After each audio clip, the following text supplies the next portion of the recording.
Então, vamos lá, né? A gente teve ontem a quebra do sigilo bancário, sequestro de ativos, sequestro e bloqueio de ativos da Nelway, né? E também de uma empresa que está em nome da Edna Santos, que teria sido usada como laranja nessa história toda. Então, isso aí é um passo importante, porque, cara, os investigadores ali, os caras estavam assim como feras enjauladas, loucos para receber esses dados, porque eles acham que a partir do recebimento desses dados, eles vão fazer o que eles mais querem, que é seguir o dinheiro, vão olhar para onde foi o dinheiro que a Nelway recebeu. Ela recebeu 1.400.000 da rede social mídia, que é a empresa apontada no contrato como intermediária do contrato de patrocínio entre Vai de Bet e Corinthians, e assim, ela repassou esse dinheiro para os caras, para essa Nelway, que é uma empresa considerada de fachada pela polícia, e a polícia acha que com esses dados ela vai conseguir seguir o caminho do dinheiro e saber para quem que foi esse dinheiro. Né? E só que assim, leva um tempo. A quebra foi autorizada, a expectativa da polícia é que eles consigam realmente colocar as mãos em tudo e examinar em cerca de 30 dias. E os caras ficaram empolgados porque eles acham que demorou muito para sair essa decisão da justiça e agora eles entendem que vão acelerar. Por que vão acelerar? Dependendo do que aparecer ali, eles conseguem ouvir novos depoimentos, ver quem que eles precisam chamar, alguém que não estava, se aparecer um nome ali de alguém que eles não tinham conhecimento na história e tal, eles vão pegar e vão chamar.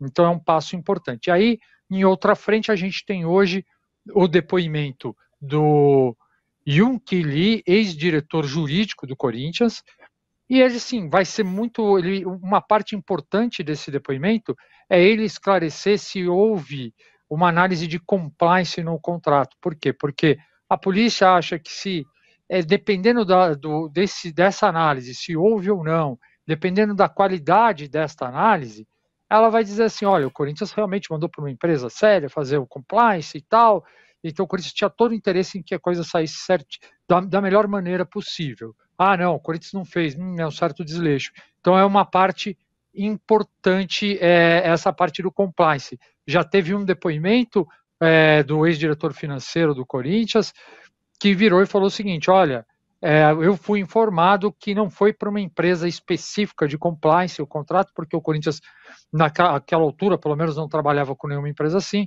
e foi feita uma checagem de antecedentes pelos escritórios dos diretores jurídicos, do diretor do Yun e do seu adjunto, o Perino, o Fernando Perino. E assim, agora a polícia vai checar essa informação. Tem uma outra informação que já foi dada no clube de que essa checagem de antecedentes aconteceu, mas foi feita pelos diretores do departamento jurídico. Então a polícia começa a destrinchar isso. Acho que vai ser um pedaço importante da investigação, entender melhor essa questão do compliance. É muito importante a gente entender essa função da PVC. Conseguir, se possível, PVC, vou até me escorar no teu conhecimento de conseguir detalhar, explicar o que seria o compliance e a sua função nesse caso, PVC. É a função do departamento de compliance e a questão do regimento ético do que tem que acontecer na verificação de todo o histórico da companhia que está assinando contrato com o Corinthians, dos dirigentes dessa companhia, dos diretores dessa companhia, assim como dos diretores do Corinthians. De qualquer crise de relação ética, você vai afastar diretores. Foi o que aconteceu, por exemplo, na CBF, com o Rogério Caboclo, a partir das denúncias de assédio moral e assédio sexual. Eu que achei curioso, e aí estou fazendo um exercício na minha própria mente, Perrone. Porque, assim, a partir do momento em que você quebra o sigilo da Nelway, você, em teoria, vai entender de onde veio o dinheiro que ela recebeu e para onde foi esse dinheiro. Aí o meu raciocínio simplista, claro que não é assim, senão a polícia não pediria em torno de 30 dias, você tira o extrato e vai pegar o extrato. Ó. Foi para fulano, foi para ciclano, só que muitas vezes pode ter uma amarração de dinheiro ir para um lugar, para depois ir para outro lugar, para depois ir para outro lugar, para depois voltar para o lugar X, né? Ou seja, É isso também que complica e exige um prazo maior para entender se houve ou se não houve desvio para alguém que está dentro do Corinthians. Assim, e é exatamente isso, a experiência, assim, eu não sou especialista no assunto, mas já cobri casos semelhantes, e quando o cara quer realmente lavar dinheiro, fazer esse tipo de coisa, ele vai colocando barreiras ali, o negócio vira um labirinto, né, porque é o que você falou, vai para um lugar, depois para o outro, então não é tão fácil de você achar. Agora, acho que duas coisas importantes também, importantes da gente esclarecer, assim, essa checagem de antecedentes que o Corinthians, tudo indica, fez, ela é mais simples do que o compliance. O compliance vai muito mais a fundo. Só que é importante lembrar também que a Nelway, ela não é parte do contrato. O contrato do Corinthians é com a VaideBet, era com a VaideBet, e a rede social mídia aparecia como quem fez a intermediação e estava no contrato. Então não tinha como, mesmo se existisse ali, se fosse para a melhor empresa do mundo de compliance, dela aparecer, dela ir diretamente, espontaneamente, verificar a Nelway, porque a Nelway não existia ali. Ela poderia até chegar na Nelway por algum tipo de investigação, mas ela não existia no contrato. Então era uma empresa que, assim, de bater o olho, o Corinthians não tinha como fazer a checagem de dados ou examinar melhor com uma estrutura de compliance. Agora, Perrone, são duas frentes, né? Tem essa situação do compliance, que surgiu a partir do depoimento, e a situação de seguir o dinheiro. Se tem um prazo, uma ideia de tempo, de em quanto tempo podemos ter um novo avanço na questão, nas duas questões, no caso? Eu acho, assim, a do compliance está mais simples, porque o I1 vai depor hoje e amanhã o Perino, que era o adjunto dele, vai depor. Eu acho que essa questão a polícia consegue ter uma ideia melhor hoje, entre hoje e amanhã, né? Amanhã ela fecha essa história e aí vamos ver o que ela vai decidir, se ela vai chamar mais alguém para explicar essa parte de compliance. Então aí eu acho que não demora muito. Agora, o prazo que me deram, que falaram, é que cerca de 30 dias para examinar tudo. E não é só a polícia, é também o Ministério Público. E aí eu acho que essa parte eles vão degustar bem, né? É uma parte que eles estavam esperando. Você está no restaurante, você comeu a entradinha lá e tal, você está esperando o prato principal, né? Eu acho que eles vão degustar bem, agora olhar, examinar essas contas, é a parte crucial, fundamental do inquérito. Ô, Hernan, eu queria te perguntar o seguinte, há alguns dias você falava aqui de primeira sobre o novo contrato de patrocínio do Corinthians, né, que vai entrar no lugar do que seria esse contrato da VaideBet que foi rompido. Como é que se negocia um contrato enquanto tem tanta coisa sendo analisada? Como é que o mercado, tanto nessa questão de patrocínios quanto na questão de reforços, reage a tudo que está acontecendo dentro do Corinthians? O Corinthians, assim, tá para fechar um novo patrocinador master, isso aí já está bem adiantado, inclusive. Já me disseram que no começo da semana pode ser que tenha o anúncio, mas está tendo um cuidado muito grande desta vez, né? Houve um aprendizado realmente no Corinthians, do presidente Augusto Melo, de quem negociou com Augusto Melo, enfim, de toda a cúpula corintiana, do que quanto ao VaideBet.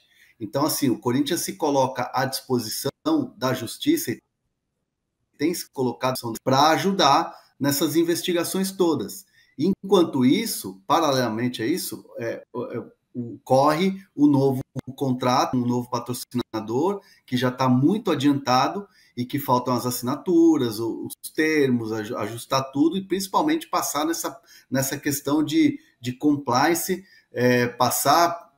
porque passar dentro do clube e para que não se tenha esse problema que esteve com a VaideBet. Então o Corinthians está bem escaldado, segundo o Augusto Melo, está bem escaldado em relação a todas essas situações. Houve um aprendizado para que o próximo patrocinador não se tenha esses problemas aí, esses vexames todos que a gente vê com a VaideBet. Ô Perrone, deixa eu te perguntar uma coisa. É possível imaginar que o Corinthians recupere o dinheiro que perdeu, nesse caso, o VaideBet? Tem uma briga ali, né? O Corinthians entende que não deu motivos para rescisão contratual. Então o Corinthians entende que pode recuperar de alguma forma ali, cobrando a VaidBet por ter uma multa, por ter rescindido de maneira que não era a maneira correta. O Corinthians entende que ele não deu origem, não deu motivo para essa rescisão. Que se tem um problema ali do dinheiro que foi do repasse, que a empresa que fez a intermediação fez para uma outra empresa, que essa empresa é uma empresa de fachada, que ele não tem nada a ver com isso. Que não tinha, no momento que ela rescinde o contrato, que a VaidBet decide rescindir o contrato, que o Corinthians não tinha nenhum dirigente do Corinthians tinha sido, como não foi ainda, acusado pela polícia, olha, você participou desse desvio de dinheiro aqui, não teve nada, né? Que não existe nenhuma comprovação de que o Corinthians fez algo irregular. E esses dirigentes que estão sendo ouvidos, eles estão sendo ouvidos na condição de testemunha. Então o Corinthians entende sim que pode cobrar alguns valores da VaidBet. E é curioso também que o dono da rede social mídia, o Alex Cassundé, eu e o Pedro Lopes, nosso colega no UOL, conversamos com o advogado dele, entrevistamos o advogado dele, e o advogado dele fala assim, olha, ele realizou ali um trabalho, prometeram uma comissão, tem um contrato, aí rescindem e ele não recebe, então nós vamos avaliar aqui para ver se a gente pode também cobrar alguma coisa. Então, assim, a história vai se alongar. E só para não deixar a informação pela metade, eu falei do Cassundé, dono da rede social, mídia que fez a intermediação, que aparece no contrato como a intermediária, ele na polícia, o Cassundé, disse que o trabalho dele foi conseguir o contato, ele localizou, queria procurar uma empresa que não tinha contrato com nenhum clube, achou a VaidBet, deu o nome para o Corinthians e que a partir daí ele não fez a parte comercial. Então, por essa apresentação, ele ganharia cerca de 25 milhões de reais. É muita grana para fazer uma apresentação, né? Poxa, olha, essa aí de levar de um lado a outro tá valendo, tá caro, hein, PVC? Tá caro de tu levar um amiguinho a conhecer o outro amiguinho, né? Eu tô pensando aqui no trocadilho, que assim, antes de rescindir o contrato, o Cassundé já estava com o Esportes da Sorte, né? E deu uma sorte desgraçada. Aposto que não vai dar problema essa conversa toda aí. Já que estamos falando de 2 sites de aposta. Não, assim, é muito maluco, toda a história é muito maluca, mas a questão central agora se chegou, a notícia do Perrone que ele deu ontem e está contextualizando para a gente hoje agora vai seguir o dinheiro, e seguir o dinheiro é o ponto central. A partir do momento em que você descubra de onde saiu o dinheiro, para onde foi, onde ele foi chegar, é que você vai entender se o que houve de equívoco, de erro, o que houve de picaretagem, se é que houve picaretagem na operação. Agora, toda a cara é de que houve. Então, por isso a polícia está atrás agora do caminho do dinheiro até um eventual bolso final. Marinho, só você... ideia... Diga.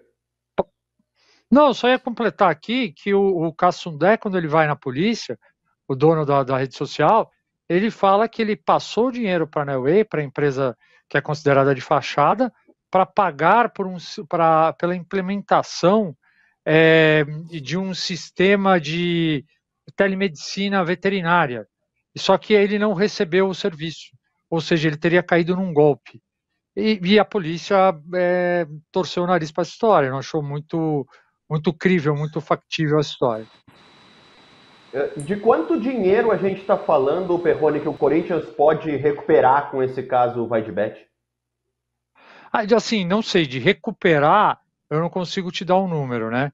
O contrato, o PVC tem a memória melhor que a minha, mas eram 12 milhões por mês, 10 milhões por mês, é isso, PVC? O contrato isso, que dava 120 por ano em 3 anos, é isso? É isso aí. 120, 360 milhões. 120 por 3 anos são 360 milhões. O Corinthians não vai receber os 360 milhões, mas ele tem que ter uma multa proporcional a esse valor. Né? Talvez ele receba o equivalente a 1 ano, o equivalente a 3 meses, não tem como ter certeza também. Tem PVC, por falar em dinheiro... Diga, Perrone, desculpa. Não, é que a gente precisa dar uma lida, de cabeça eu não lembro, precisa dar uma lida no contrato para ver o que ele diz nessa questão da rescisão. PVC, eu queria puxar, por falar em dinheiro, o mesmo tema contigo, porque o Fred Luz assinou contrato como CEO do Corinthians, perfeito? Assinou, a gente já tinha dito que ele tinha garantia do Augusto Melo de que ia assinar o contrato. Houve muita discussão no Conselho Deliberativo do Corinthians com o Romeu Thurman para não assinar o contrato. O contrato não é de pessoa física, é um contrato da Álvares e Marçal, e Álvares e Marçal coloca o Fred Luz na função de CEO do Corinthians. Há 2 semanas, quando o Fred Luz tinha saído de férias combinadas com o Augusto Melo anteriormente, ele tinha a garantia total do Augusto Melo de que ia se solucionar essa questão. Solucionou-se, o contrato está assinado e ele vai ser o CEO do Corinthians com o contrato assinado agora até o final da gestão Augusto Melo, ou seja, até dezembro de 2026. O Romeu Thurman não torceu o nariz no início da história, mas o contrato agora dá garantia ao Fred Luz de fazer o trabalho dele. André Hernan, eu queria te passar a bola perguntando o seguinte, ó. A chegada, a assinatura do novo CEO combinada com o contrato da nova casa de apostas para patrocinar o Corinthians, a Esporte da Sorte, que inclusive ajudou o Grêmio na contratação do Luiz Soares, isso pode empolgar, imaginar, ou colocar na pauta da torcida que vem um grande reforço pela frente?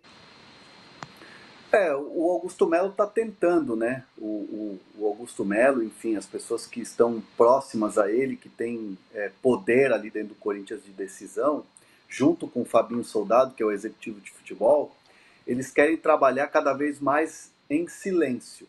Eles querem trabalhar principalmente essa questão de reforços, e eles tratam um grande reforço só se for uma boa oportunidade de mercado. Não vai mais tentar, por exemplo, como se tentou o Balotelli quando foi oferecido e que começou a rolar conversa e a coisa foi crescendo e quase chegou a fechar. O Corinthians vai trabalhar silenciosamente para não criar expectativa no torcedor. Então, de repente, se o Corinthians vê que tem um grande jogador e pode virar uma oportunidade, o Corinthians vai tentar fazer. E, claro, vai ter ali a grana da nova patrocinadora Master, com o trabalho do novo CEO, com o Fabinho Soldado, que está à frente da maioria dessas contratações aí, e principalmente se comemora muito o André Ramalho como êxito do Fabinho Soldado nesse trabalho. O Corinthians vai dessa maneira. Mas assim, a gente não vai ouvir nenhum dirigente, ou propriamente o Augusto Melo, se por um acaso der alguma declaração, falar, o Corinthians vai trazer um grande nome. Como o próprio Augusto Melo falou na época de Gabigol em janeiro, chegou-se a falar de Cavani, de outros grandes nomes, e que ele queria trazer um nome de impacto no mercado. A gente pelo menos não vai ouvir mais o Augusto Melo falar sobre isso abertamente, mas sim, o Corinthians vai ficar de olho para fazer algum movimento. Caso conseguir, vai ser bom, porque aí gera uma expectativa grande no torcedor, aquela coisa de força no mercado. Se não conseguir, são esses reforços, vamos tentar aqui fazer o time melhorar, como o Ramon Dias está trabalhando bem na análise do presidente. Perfeito. Ricardo Perrone, eu queria já agradecer a tua participação sempre brilhante aqui no De Primeira e te perguntar para encerrar, Perrone, como é que funciona ou como é que você percebe os bastidores do Corinthians enquanto há essa investigação, há a chegada e a assinatura do novo CEO, como o PVC e o Hernan falaram, e há, enquanto isso, uma temporada acontecendo. As necessidades de reforços, as necessidades do time, o Corinthians segue a sua vida apesar de tudo isso. Como é que tu percebe esse ambiente do Corinthians com tanta coisa ao mesmo tempo, Perrone? Um abraço já para ti. Cara, eu acho que o futebol muitas vezes, pelo menos entre os conselheiros, acaba em segundo plano. Eu acho que o Antônio Oliveira, por exemplo, o trabalho dele no Corinthians, muitas vezes ele não tomou as pancadas que outros caras tomaram lá, porque a galera estava duelando, brigando na parte política, estava tendo uma guerra política, os caras acabavam deixando a situação que era grave do time em segundo plano para ir brigar ali politicamente. E assim, no geral, é o Corinthians sendo Corinthians, que o bastidor do Corinthians sempre ferve. Então, assim, o CEO é o maior exemplo disso. O CEO era para ser uma coisa ali para suave, chegar lá, contratou um profissional, beleza, tá ali trabalhando. No Corinthians, não. no Corinthians virou disputa de poder, de grupo político, de conselheiro, falou, não pode. Teve gente que ficou incomodadíssima, porque, não, ele não pode, o nosso grupo político não pode ficar abaixo do CEO, porque o CEO, nós ajudamos a eleger o presidente, então como assim? Ele vai ficar acima? Então, assim, tudo ali dá problema. A questão que a gente falou agora há pouco do compliance, lá já gera debate, como assim? Quem fez? Quem que não fez? Então, assim, o Corinthians continua fervendo. E, na minha opinião, acho que o grande problema é que, às vezes, você ficar todo mundo olhando para a política lá, todo mundo brigando pelas questões políticas, o futebol pode ficar, sabe, coisas que precisam ser feitas e cobradas do presidente e do Fabinho e tal, pode passar batido, né? Porque os caras estão com muita atenção nessa briga, nessa guerra, que realmente está muito violenta, né, nos bastidores. Gente, eu agradeço demais aí pelo convite, estou sempre à disposição. Um abração.